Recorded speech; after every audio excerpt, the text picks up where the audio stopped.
నమస్తే, welcome to editors view. మరి ఈరోజు ఎడిటర్స్ వ్యూ కార్యక్రమంలో తాజా రాజకీయ సామాజిక అంశాలపై సమగ్రమైన సునిశ్చితమైనటువంటి విశ్లేషణ అందించేందుకు మన స్టూడియోలో సిద్ధంగా ఉన్నారు senior journalist, News Now Telugu editorial director Srinivasareddy గారు. శ్రీనివాసరెడ్డి నమస్తే అండి. నమస్కారం. ఈరోజు మన ఎడిటర్స్ వ్యూ కార్యక్రమంలో చాలా ముఖ్యమైనటువంటి ప్రధానమైనటువంటి అంశాలు ఉన్నాయి చర్చించడానికి, మీ విశ్లేషణ చేయడానికి.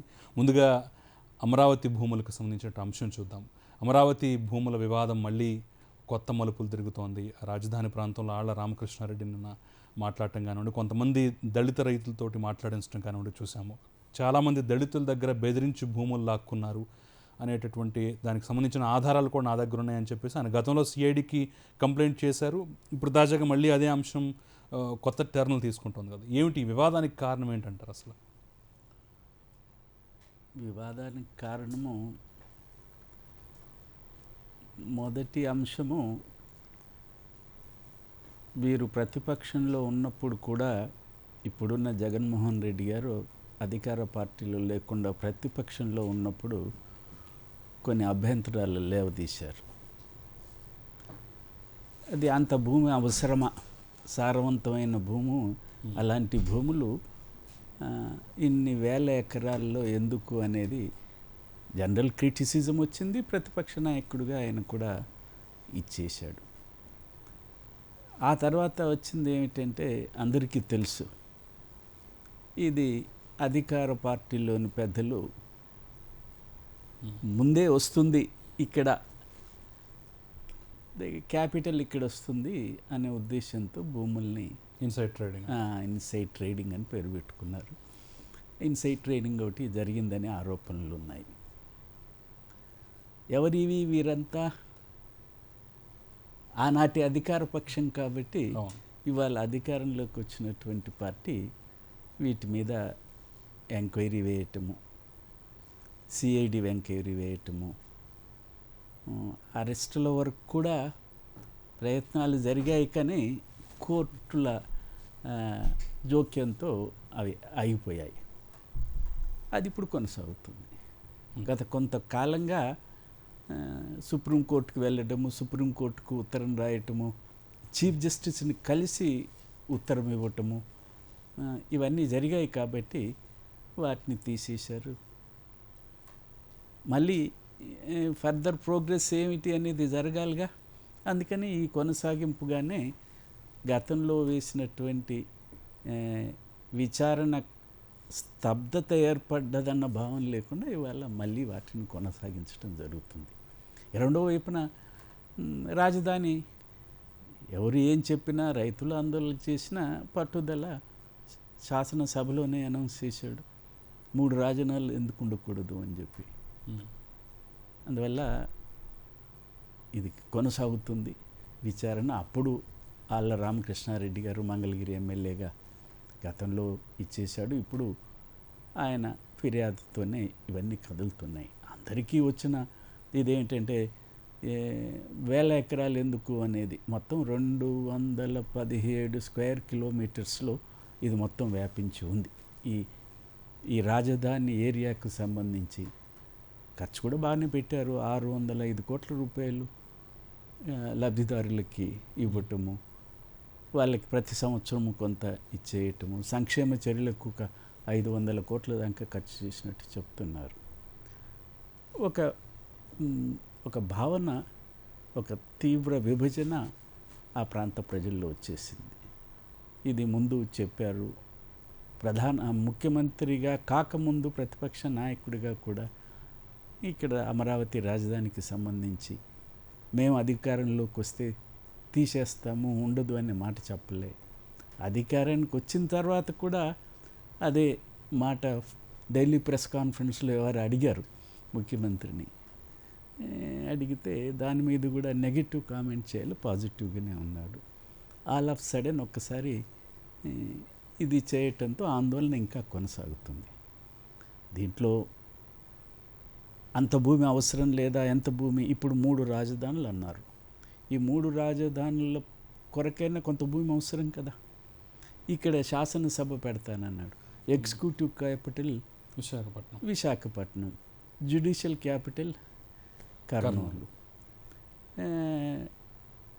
పార్లమెంటరీకి సంబంధించి లెజిస్లేచర్ క్యాపిటల్ దానికి ఎంత భూమి అవసరము ఏమిటి అనేది కూడా స్పష్టంగా చెప్తే బాగుండేది. కొంతనైనా ఏ భూములు స్వీకరిస్తారు, ఏ భూములు వెనక్కిస్తారు ఏమిటి అనేది ఇంకా గందరగోళంగా ఉంది.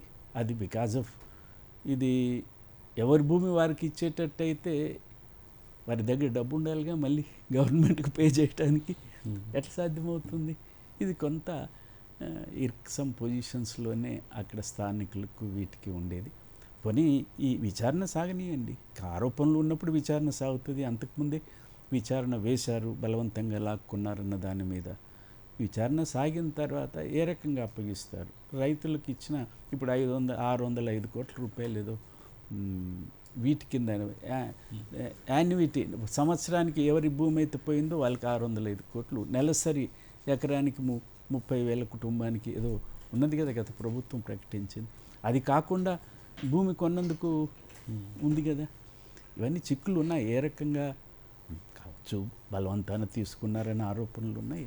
అది నిజం తేలాలి. తేలిన తర్వాత కూడా పరిష్కారము అంత సులభంగా మాత్రం నాకు అనిపించటం లేదు. అంటే ఇప్పుడు మనం చూస్తున్నాం రాజధానిలో రైతులు దాదాపు 500 రోజుల పైచిలుకు నుంచి ఉద్యమం చేస్తున్నారు కదా. కానీ ఎట్ ద సేమ్ టైం ఇటు తెలుగుదేశం పార్టీ నుంచి కానీ మిగతా పక్షాల నుంచి కూడా వస్తున్న వాదన ఏంటంటే రాజధాని కోసం ఇక్కడే కావాలని వీళ్ళు ఎంతగా పట్టుదలతో దీక్ష చేస్తున్నారు.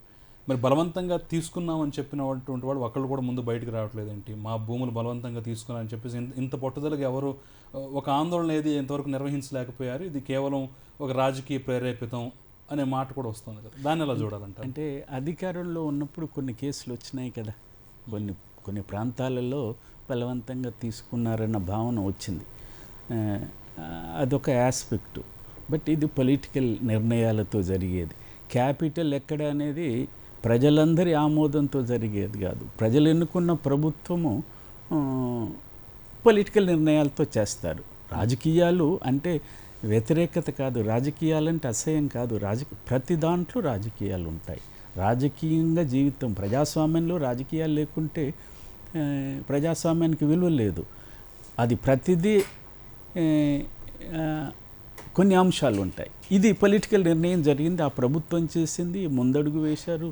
38,000 ఎకరాలు తీసుకున్నారు, 217 స్క్వేర్ మీటర్స్లు కొన్ని కట్టారు. ఇప్పుడు ఈ ప్రభుత్వము ఒక ప్రకటన చేస్తే బాగుంటుందనేది నా భావన. ఎంత అవసరము అనేది ఒక నిర్దిష్టంగా లెజిస్లేచర్ క్యాపిటల్ పెట్టడానికి ఎంత భూమి అవసరమో, మిగతా భూమిని మేమేం చేస్తాము, వాడుకుంటామా లేకపోతే వేలం వేస్తామా, రైతులే మళ్ళీ అదే డబ్బు కడితే మళ్ళీ ఇవ్వటానికి సిద్ధమవుతామా ఏమిటి, అక్కడ మళ్ళీ వ్యవసాయం చేసుకోవటానికి అవకాశాలు ఏ మేరకు ఉన్నాయి ఏమిటి, మళ్ళీ తోటలు వేసుకోవటానికి పంటలు పండించుకోవటానికి ఇప్పుడు స్పష్టమైంది. దీంట్లో కోర్టులు జోక్యం చేసుకోం అని చెప్పేసేసాయి. కేంద్ర ప్రభుత్వము చెప్పేసింది, రాష్ట్ర ప్రభుత్వము రాష్ట్రం నిర్ణయించుకోవాల్సిందేనని చెప్పి ఆ ప్రాతిపదికనే గత ప్రభుత్వం కూడా నిర్ణయం చేసుకుంది. అయితే మరి ఇట్లా ప్రభుత్వాలు వచ్చినప్పుడల్లా మారితే ఎట్లా అనేది ప్రశ్న ఉన్నది. 3 ప్రాంతాల్లో రాజధానులు అనేది కొద్దిగా ఎబ్బెట్టుగా కనిపిస్తుంది కదా. అంటే అభివృద్ధికి దోహదపడుతుందన్న భావాలు ఉన్నాయి. ఎక్కడో చెప్పాడు ముఖ్యమంత్రి గారు, ఆంధ్రప్రదేశ్ ముఖ్యమంత్రి గారు పలానా దేశంలో ఉంది, పలానా దేశంలో ఉన్నాయని చెప్పారు. కానీ మనలాంటి దేశాలలో ఇది సాధ్యమా, ఇక్కడి నుంచి ప్రయాణాలు సాధ్యమా అనేది ఇవన్నీ వస్తున్నాయి. మా దగ్గరే ఉంచాలా అది ఆందోళన ఎట్లాగో రైతులకు సంబంధించి కూడా జరుగుతుంది. ఇది ఎంత త్వరగా పరిష్కారం చేసుకుంటే సిఐడి విచారణ చేస్తారా, ఏసీబీ విచారణ చేస్తారా, ఏ విచారణలైనా త్వరగా అయితే బాగుంటుంది. అక్కడ రైతాంగానికి ప్రజలకి మనకి ఇక్కడ జ్యుడిషియల్ రాజధాని వస్తుంది అనే ఒక స్థిరత్వం రావటానికి, మాకు ఇక్కడ ఎగ్జిక్యూటివ్ రాజధాని వచ్చేస్తుంది, మాకు ఇక్కడ జ్యుడిషియల్ రాజధాని న్యాయ వ్యవస్థకు సంబంధించి ఇవి త్వరగా జరిగితే బాగుంటుందనేది చూద్దాం సార్. మరి ఈ అంశాలు ఇంకా ఎన్ని ట్విస్ట్లు ఎన్ని టర్న్లు అయితే ముందు వస్తాయో చూద్దాం సార్. సరే, మరొక ప్రధానమైన అంశం, ఇటు వైఎస్ షర్మిల తెలంగాణలో నూతన పార్టీ స్థాపించబోతున్నారు. దాని సందర్భంగా వైఎస్ఆర్ జయంతి రోజున పార్టీ ప్రారంభోత్సవం సందర్భంగా అందరికీ ఆహ్వానాలు పంపుతున్నారు. కోదండరామ్కు కానివ్వండి, ఇటు మిగిలిన కీలకమైనటువంటి నేతలకు కానివ్వండి, చాలామందికి కూడా ఆహ్వానాలు పంపినటువంటి సందర్భం మనం చూస్తున్నాం. మరోపక్క పీసీసీ చీఫ్గా పగ్గాలు చేపట్టబోతున్నటువంటి రేవంత్ కూడా అందరినీ కలుపుకు వెళ్ళే ప్రయత్నం చేస్తున్నారు. కర్ణాటక వెళ్ళారు, అక్కడ కీలక నేతలను కలిసారు. ఇక్కడ తెలంగాణలో చాలామంది కీలక నేతలతో మాట్లాడుతున్నారు, కలుస్తున్నారు, కలుపుకుపోయే ప్రయత్నం కూడా ఏం చేస్తున్నారు. సో వీళ్ళిద్దరు వ్యూహాలు ఏ విధంగా ఉండే ఛాన్స్ ఉందంటారు ముందు ముందు? ముందు షర్మిలకు సంబంధించి పెద్ద సాహసమే ఇది. ఒక రాజకీయ పార్టీ పెట్టడం అనేది ఒక కుటుంబం నుంచి, ఒక నోన్ కుటుంబము, ప్రజలకు తెలిసిన కుటుంబము, వైఎస్ రాజశేఖర రెడ్డి కుటుంబము, ముఖ్యమంత్రిగా ఆయన చేసిన పనులు, ఆయన తీరు, దాన్ని ఆధారంగా చేసుకునే కొడుకు జగన్మోహన్ రెడ్డి అక్కడ వైఎస్ఆర్ పార్టీ పెట్టాడు, కూతురు తెలంగాణ పార్టీ పెట్టడానికి రేపు అనౌన్స్ చేయడానికి సిద్ధమవుతుంది. పార్టీలు పెట్టడానికి ఎవరికి అభ్యంతరం ఉండాలా? తెలంగాణలో అంటారేమో, నువ్వు సమైక్యత కొరకు పోరాడావు తప్ప తెలంగాణ కొరకు పోరాడావా? సమైక్యత కొరకు పోరాడిన వాళ్ళు అంతా ఈ రాష్ట్రంలో ఉన్నారు కదా. మరి వారి పార్టీలు పెట్టకూడదా? వారి రాజకీయాలు అవసరం లేదా? మీరు తెలంగాణ అడగలేదు కదా, వ్యతిరేకించారు కదా, ఉండొచ్చు. కానీ అది ప్రజాభిప్రాయానికి విమర్శలు చేయవచ్చు, కానీ పార్టీలు పెట్టకూడదనే భావం చెప్పడానికి భావ ప్రకటన స్వేచ్ఛ ఉంది. ఇది పెడుతుంది, నిర్ణయించింది. ఏమిటి అనేది ఇప్పుడు ఇవాళ జరగాల్సినటువంటి, ఇవాళ అలాంటి పరిస్థితులు ఉన్నాయా తెలంగాణలో? ఏమిటి అంటే, నిన్నటి వరకు తెలంగాణలో ఒక వ్యాక్యూమ్ ఉందన్న భావన చాలామందికి వచ్చింది. దానికి అధికార పార్టీ ఎత్తుగడల కారణము, ఇతర కారణాల చూడాలి. ఒక వ్యాక్యూమ్ ఏర్పడింది. టీఆర్ఎస్ తర్వాత ఏ రాజకీయ పార్టీ పరోక్షంగా ప్రత్యక్షంగా అధికార పార్టీ కేసీఆర్ బ్రతకనీయలే. ఈ వ్యాక్యూమ్ కనిపించింది. ఏ రాజకీయ పార్టీ, బీజేపీ అధికారంలో ఉన్న, కేంద్రంలో అధికారం ఉన్న బీజేపీ కూడా మొదటి 5 సంవత్సరాల్లో ఎంత చెప్పినా అది ముందడుగు వేయలేకపోయింది. ఇప్పుడు రెండవసారి కొంత కదలిక, కొంత ఆదరణ ఎంత అనేది చూడాలి. ప్రత్యామ్నాయము అని రాష్ట్రంలో అనుకున్న కాంగ్రెస్ పార్టీ గత 6 సంవత్సరాలుగా నీరుగారిపోయింది. వాళ్ళ కేడర్ని విశ్వాసంలో ఉంచలేకపోయింది. ప్రజల ఆశలను వమ్ము చేసింది. ఇదొక ప్రత్యామ్నాయము అని భావించిన వాళ్ళకి ఒక న్యూన్యతాభావం ఏర్పడ్డది. ఏమిటి కాంగ్రెస్ పార్టీ అన్న, ఏమిటి ఈ రీతి నీతి అని చెప్పి, ఏమిటి ఈ నాయకులు? టీఆర్ఎస్కి వ్యతిరేకంగా వచ్చిన వర్గాలు కాంగ్రెస్ని ప్రత్యామ్నాయం అనుకుంటాయి. ఎందుకంటే మొన్నటి వరకు అధికారంలో ఉంది, ఇప్పటికీ బేస్ ఉంది, ఇప్పటికీ మార్గాలు ఉన్నాయి. అది లేవటం లేదు, అందుకోవటం లేదు, ప్రజల ఆశలు నెరవేర్చే స్థితిలో లేదు. అందువల్ల పెద్ద గ్యాప్ ఉన్నమాట వాస్తవం. వామపక్షాలను బతికించలేదు. వామపక్షాలకి సో ఈ స్థితిలో కోదండరాం పార్టీ గురించి కొంత వచ్చింది, కానీ అది కూడా ఆశించిన మేరకు ఇది చేయలేకపోయింది. అందుకని ఒక వ్యాక్యూమ్ ఉన్నది అన్న దాంట్లో నుంచి ఈ పార్టీ మరి ఆదరిస్తారా చూడాలి, వ్యతిరేకిస్తారా చూడాలి. ఎదురైన ప్రశ్నలు ఏమిటంటే, పార్టీ పెడుతున్నాము అని ప్రకటన రాగానే, పెట్టబోతున్నారనే స్పెక్యులేషన్స్ రాగానే, వారు బయటకు వచ్చి, షర్మిల గారు బయటకు వచ్చి మాట్లాడగానే వచ్చిన మొదటి మాట, ఎవరి తరఫున వస్తున్నారు, ఎవరికి సహాయం చేయటానికి వస్తున్నారు అనే ప్రశ్నలు ఎదురయ్యాయి.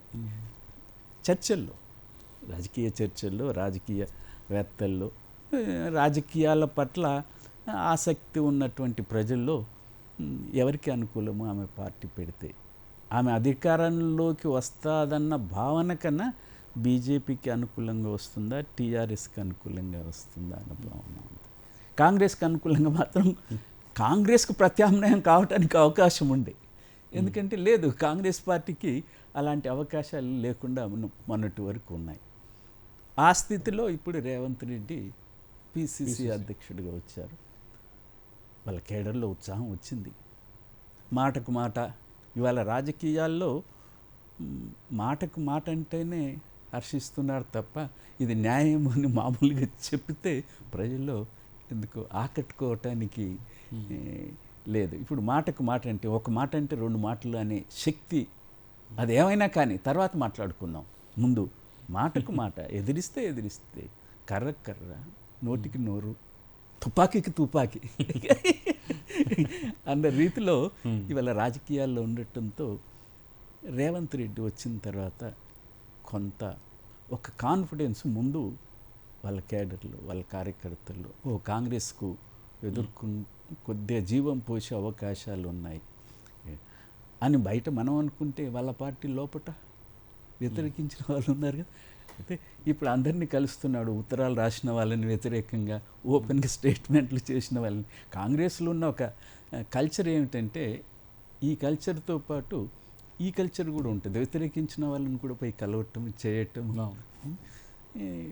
గతంలో ఎన్ని తన్నుకున్నా, ఎన్ని విమర్శించుకున్నా, ఆఫీసులు కాలబెట్టుకున్నా, పరస్పరం ఓడించుకున్నా మరి అధికారానికి కొరకు ఏకమవుతారనేది అది ఏ మేరకు రేవంత్ రెడ్డి వీళ్ళందరినీ కలుపుకొని పోవటం. కాంగ్రెస్ను అందరూ ముఖ్యమంత్రులే, అందరూ మంత్రులే, అందరూ మాజీ ఎమ్మెల్యేలే. ముఖ్యమంత్రి కావాలని కోరుకునే వాళ్ళు ఆ పార్టీలో ఉన్నంతమంది ఎవరు నేనేం తక్కువ అనే భావాలు ఉన్న వాళ్ళు చాలామంది ఉన్నారు. ఎందుకంటే వెనకటి నుంచి వస్తున్నటువంటి పార్టీ, ఏలినటువంటి పార్టీ. అందుకని అలాంటి వాళ్ళు చాలామంది ఉంటారు. ఏ మేరకు కలుపుకుపోతాడు. ఇప్పుడు బాగానే మాటలు చెప్తున్నాడు, అందరిని కలుస్తున్నాడు. చూడాలి, అది ఆచరణలో చూడాలి. ఒక అడుగు ముందు విమర్శలు, కోమటిరెడ్డి వెంకటరెడ్డి గారు ఇతరులు అంతా కొద్దిగా విమర్శలు చేసినా కూడా సర్దుకున్నారు. రేపు పొద్దున మళ్ళీ ఏమన్నా ఇతర పార్టీల వైపు చూస్తారా చెప్పలేవు. ఎందుకంటే ఊహించని రాజకీయవేత్తలు జీవితమంతా పదవుల్లో ఉండేవాళ్ళు తెల్లవారికల్లా వెళ్ళి ఈ పార్టీ ప్రాధాన్యత, ఈ పార్టీ గుర్తింపు ఎంత అని పొగుడుతున్నారు. వాళ్ళ పార్టీ వాళ్ళు పాలించి, వాళ్ళు పరిపాలన చేసి విధాన రూపకర్తలై వాళ్ళ కాంగ్రెస్ని తిడుతున్నారు. సో ఆ పార్టీలో ఏమైనా జరగవచ్చు. కాబట్టి సోఫార్ సో ఆయన కొద్దిగా డైరెక్షన్ కాంగ్రెస్కు జీవం పోసే డైరెక్షన్లోనే వెళ్తున్నాడనే భావం ఉంది. ఇక షర్మిలకు సంబంధించి 1,15,00,000 ప్రశ్నలు, ఇక ఎదురుదేటటువంటి తత్వం. ఒక కాంగ్రెస్ పార్టీ ఆల్టర్నేట్ అనే పార్టీ కూడా కొద్దిగా జీవం పోసుకొని ముందడిగి వేసేటటువంటి స్థితికి వచ్చింది. ఇప్పుడు వారు ప్రకటించినప్పుడు, వారు వస్తున్నప్పుడు ఇది లేదు. కొత్తదనం ఏమిటంటే పిసిసి అధ్యక్షుడిగా రేవంత్ని వేయటం. అనేక అంశాలు, ఒకటి ఆమె పెట్టుకోకూడదు, నువ్వు సమైక్యత, ఇవన్నీ సెకండరీ. మొదట తెలంగాణ దేని కొరకు ఏర్పడ్డది? నిధులు, నీరు, నియామకాలు. నియామకాలకు సంబంధించి పార్టీ పెట్టకముందే ఒక ఆందోళన చేసింది, నిరాహార దీక్ష చేసింది. నిధులకు సంబంధించి పెద్ద ఇది లేదు. కేంద్రంతో కొట్లాడాల. రాష్ట్ర ప్రభుత్వం అన్యాయం జరుగుతున్నప్పుడు ప్రతిపక్షంగా ముందుండి మన రాష్ట్రము, మన ప్రజల కొరకు ఇచ్చేసుకోవాలన్న భావన రావాలి. అన్నిటికన్నా ముఖ్యం నీటి సమస్య. ఈ నీటి సమస్య మీద ఒక ప్రతిపక్ష పార్టీగా అయితే హాయిగా స్టేట్మెంట్స్ చేయొచ్చు, ప్రజల క్షేమాన్ని, రాష్ట్ర అవసరాలను గుర్తించి మాట్లాడటానికి అవకాశం ఉంటుంది. కానీ పొరుగున ఉన్నది ఎవరు? మనతో తెలంగాణ రాష్ట్రంతో ఘర్షణ, ఇరు రాష్ట్రాల మధ్య ఘర్షణ ఎవరితో జరుగుతుంది? పొరుగున ఉన్న రాష్ట్రం ఆంధ్రప్రదేశ్తో. ఎవరు ముఖ్యమంత్రి? జగన్మోహన్ సొంత అన్న. నిన్నటి వరకు అక్కడే ఆ ప్రాంతానికి సంబంధించి ఈ ప్రాంత ప్రజల విశ్వాసాన్ని చూరగొలే రకంగా ఈ ప్రాంత ప్రజల నీరు నియామకాలు ఈ విషయంలో రాష్ట్రం సాధించుకుని త్యాగాలతో సాధించుకున్నటువంటి ఈ రాష్ట్ర అవసరాలని ఆమె ఏ మేరకు, ఏ రీతిలో పోరాడుతాదో అది గీటురాయి. ఆ గీటురాయి మామూలు మాటలతో సరిపోదు. ఇక్కడ తెలంగాణ ప్రజలు ఆందోళన సాగించిన పార్టీ అన్ని పార్టీలు ఎక్సెప్ట్ సిపిఎం తప్ప అన్ని పార్టీలు తెలంగాణ కొరకు ఇచ్చేసినవి. ఎంఐఎం కూడా రాలేదు. మరి ఎంఐఎంతో జతగట్టారుగా టీఆర్ఎస్. మేము జతగట్టలేదు అనొచ్చేమో, పరోక్షంగా అందరికీ తెలుసు జతగట్టింది. ఎంఐఎంతో జతగట్టలేంది ఈ రాష్ట్రంలో సమైక్యత కొరకు ఉన్న వాళ్ళు మేము సమైక్యత కావాలనుకున్నాను.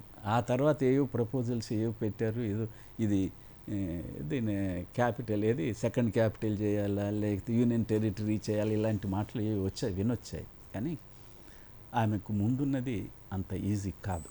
అనేక సమస్యలు ఎదురవుతాయి, పొరుగు రాష్ట్రం నుంచి ఎదురవుతాయి. ప్రజల విశ్వాసాన్ని ఒకటే సానుకూలత వైఎస్ రాజశేఖర రెడ్డి. ఆ వైఎస్ రాజశేఖర రెడ్డి సానుకూలత కాంగ్రెసు ముఖ్యమంత్రిగా పరిపాలన సాగించి సంక్షేమ చర్యల్లో ప్రజల కొంత హృదయాల్లో కొంత నిలిచిపోయిన వ్యక్తి పూర్తిగా కాంగ్రెస్ పార్టీ చేసుకోలేకపోయింది. జగన్మోహన్ రెడ్డి ఎత్తుకుపోయాడు. జగన్మోహన్ రెడ్డి ఆంధ్రాలో కాంగ్రెస్ పార్టీకి ఏం ప్రయోజనం చేకూరలే కాంగ్రెస్గా పోతే. ఇక్కడ కూడా అంత ప్రయోజనం చేకూరినట్టు లేదు, కొంత మెరుగే తప్ప. కానీ పూర్తి ప్రయోజనం కాంగ్రెస్ తీసుకునే అవకాశం ఉందా? అలాంటి పూర్తి ప్రయోజనము షర్మిల తీసుకునే అవకాశం ఉందా? ప్రజలు కదా సర్వేలు ఏదో చేపిస్తున్నట్టు వార్తలు వస్తున్నాయి. ఏ మేరకు, ఎట్లా, ఏమిటి రాజకీయ పార్టీ పెట్టినప్పుడు చూడాలి. ఇంకా పార్టీ కలరు, అది వైఎస్ఆర్ బొమ్మ ఇవన్నీ చేస్తున్నారు. కానీ ఆమె అడుగులు ప్రధానమైనటువంటివి, ప్రకటనలు ప్రధానమైనటువంటివి. రేపు వచ్చే దాంట్లో ఏం ప్రకటనలు చేస్తారో చూడాల్సి ఉంది. ఖచ్చితంగా సార్. మరి ఇద్దరి అడుగుల్లో ఎవరు గమ్యానికి ముందు చేరతారో చూద్దాం సార్.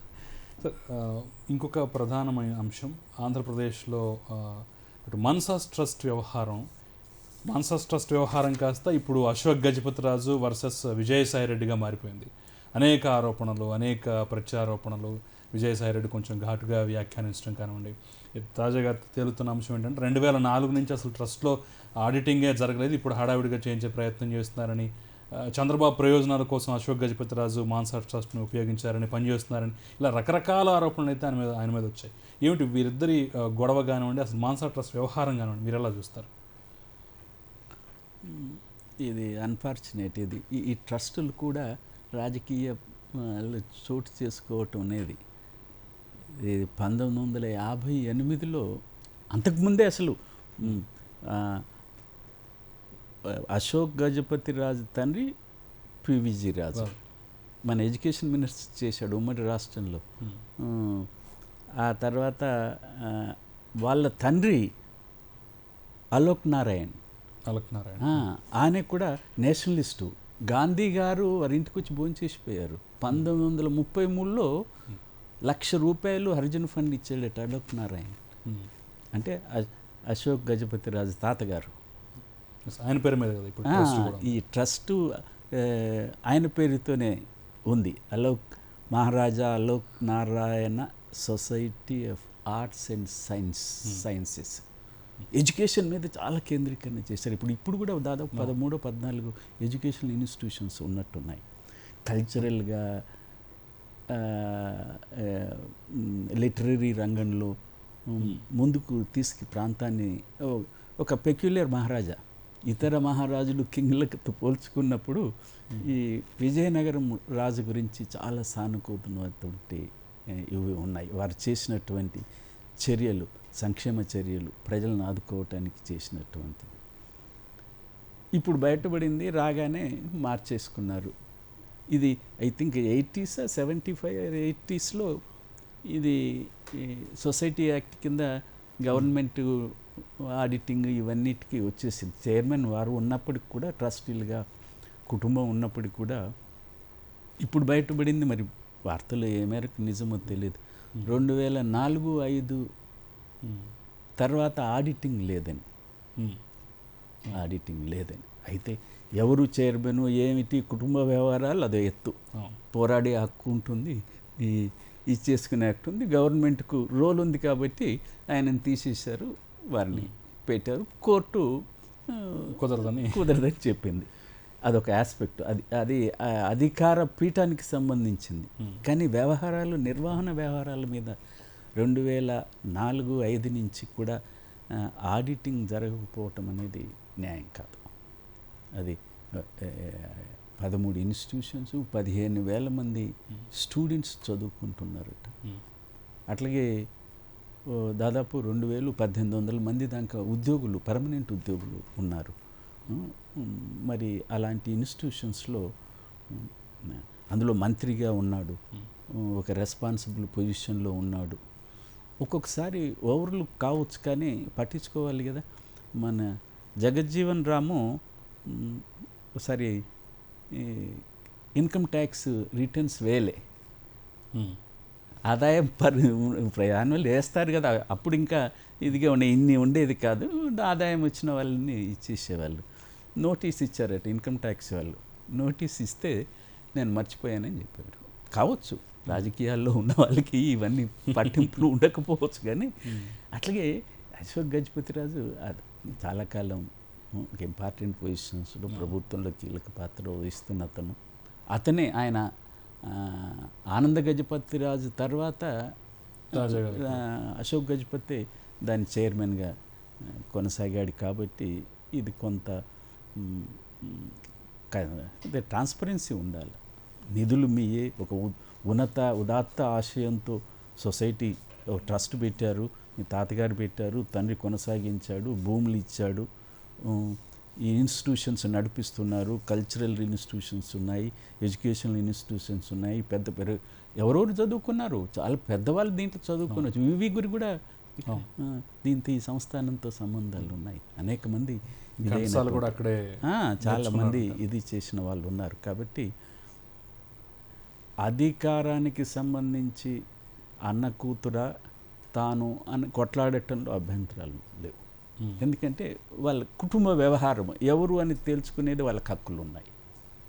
అధికారంలో ఉన్నవాళ్ళు నామినేట్ చేసినప్పుడు ఇది అన్యాయం అని చెప్పుకునే అవకాశాలు ఉన్నాయి. కోర్టుకి ఎక్కాడు, వచ్చాడు. కానీ ఈ నిర్వహణలో ఈ లోపాలు ఉండవద్దు. ఆయన మీద ఆరోపణలతో నేను అనటం లేదు, కానీ అలాంటి వ్యక్తిగతంగా నాకు కూడా తెలుసు అశోక్ గజపతి. బట్ ట్రాన్స్పరెన్సీ ఉండాలి, యాన్యువల్ ఆడిటింగ్ ఉండాలి.